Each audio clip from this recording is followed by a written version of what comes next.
dahil sa bahay ng aking ate. Nandito nga pala ang Trio Girls.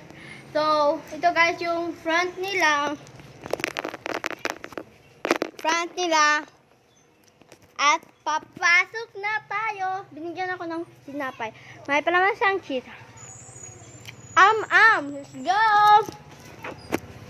Let's go! Papasok tayo. Makikita natin lahat.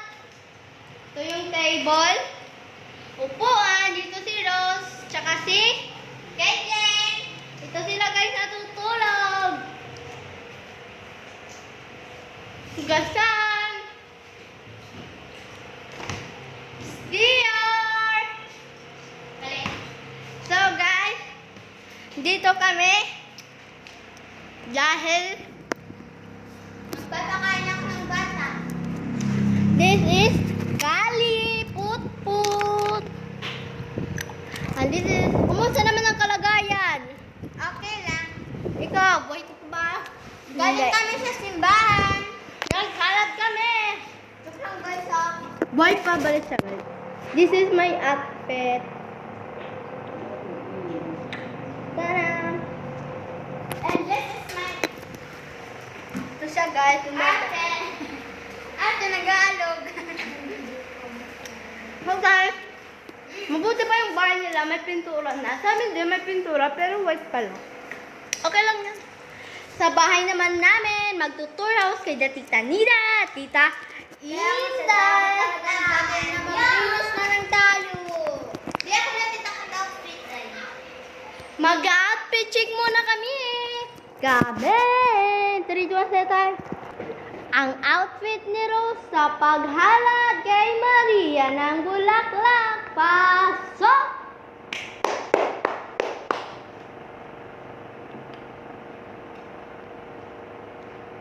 Yun lang guys. So, magkomment outfit ni Maria.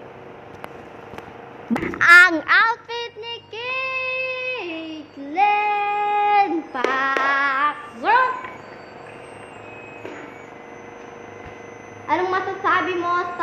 Anong masasabi niyo sa kanyang outfit? Black, green. Para sa akin maganda na. Huwag kayong apple dyan. Babush! Ang outfit ni Hasmin. Pasok! Hi guys! Anong masasabi mo sa outfit niya? Guys, maluwag na skinny jeans. Tapos, brown na crop top, nakatali ang buhok na may tarintas. Bye-bye! Pasok na Trio Girls! Bye-bye! Bye-bye! Tapos na ang aming tour house, kaya lalabas na tayo! Bye! Wait lang, Ito guys, yung anak niyang panganay. Ang ikalawa niyang anak, si Baby Kali. So guys, lalabas na tayo. Bye-bye!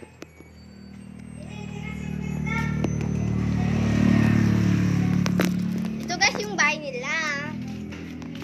Guys, bye-bye na. Love you. See you in part 2 aming tour house.